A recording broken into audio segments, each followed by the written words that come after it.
Good afternoon.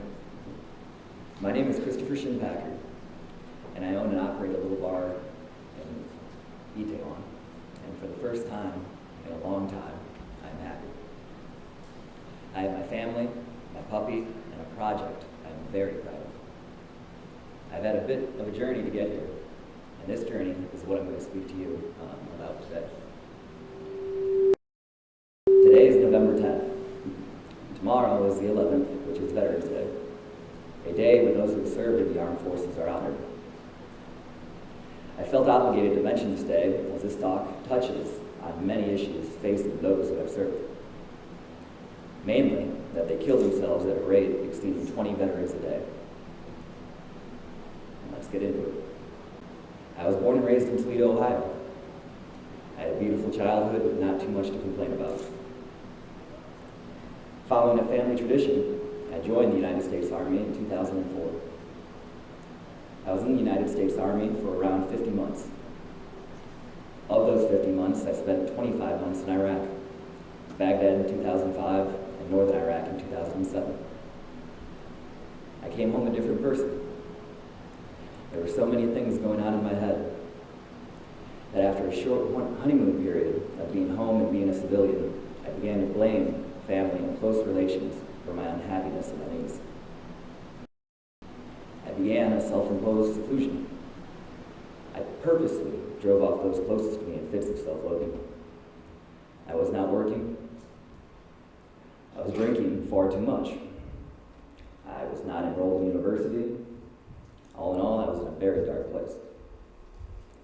In an effort to escape this feeling, these issues that I was experiencing, the black thoughts in particular, I decided the best thing for me to do was to flee to California.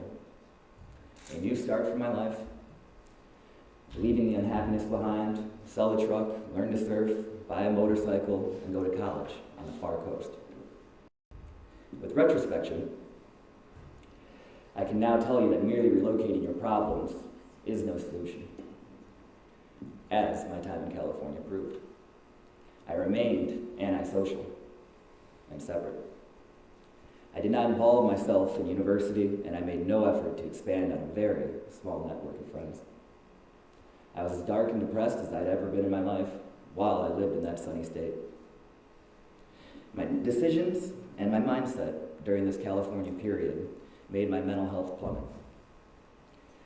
I began to plan my escape from California and my continued unhappiness on my motorcycle. To prepare myself for my next move, I began with a promise of sobriety. For a calendar year, I would not drink or smoke. I figured by quitting cold turkey on all of my favorite substances and getting on the move, I would be healthy enough to find a place where I could be happy. My search took me from coast to coast and up and down. For 7,300 miles in 3 months, I spent alone on my motorcycle. I was looking for a place where I could finish university and maybe, just maybe, find a bit of peace. The forced isolation of traveling solo did my head no favors. It was during this time that I went weeks without speaking to anyone other than gas station attendants. There were many times where I considered ending my road trip in a permanent fashion. Bridges and cliffs, they began to take on a certain appeal.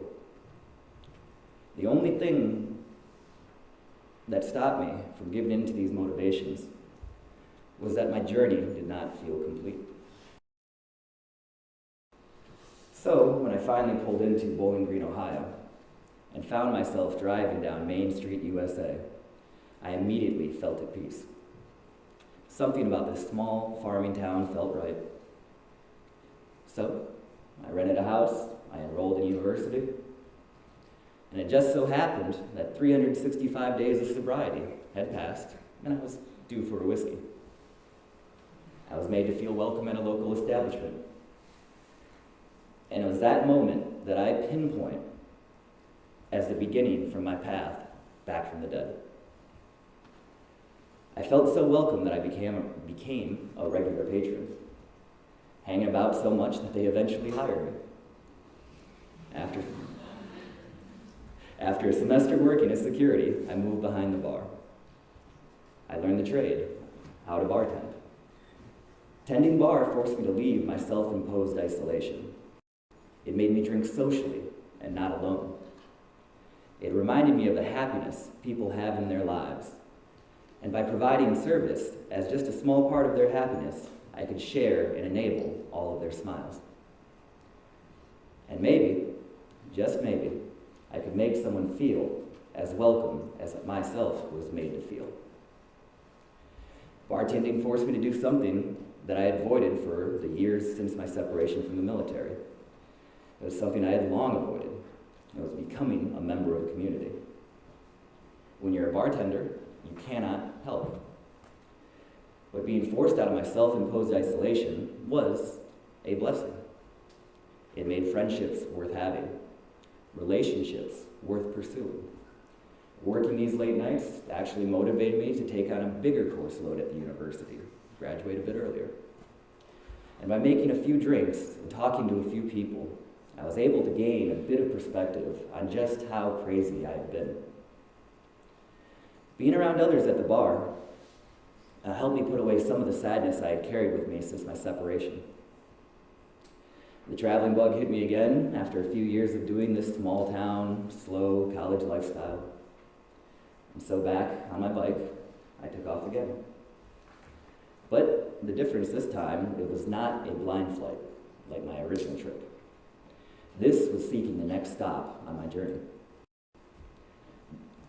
This trip ended when I seized an opportunity to come here to Korea, and I arrived in November 2014.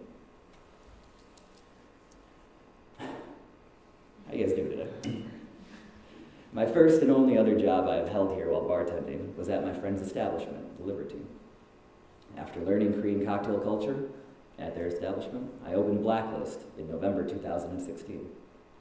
The goal was to provide a space for people to spend time, the way I like to spend time, with good friends and good drinks in a comfortable place. November 19th of this year will be day one of year 3 at Blacklist, and each and every day at the bar has been a balm to me. It has provided the purpose I was lacking in my life. It helps me maintain the social interactions I used to avoid. The bar keeps me so busy that I cannot struggle with my memories. And so when I make a round of cocktails and I witness a family having a reunion, when I pour a couple a bottle of wine and watch that man propose and hopefully be accepted, and when I'm celebrating with a mocktail for the newly expecting couple, these are the moments that make my work a pleasure. These are the events that provide me with purpose. And I attribute these interactions at keeping the darkness at bay. So I thank you very much for your time this afternoon, and I hope to raise a glass with you all soon. Cheers.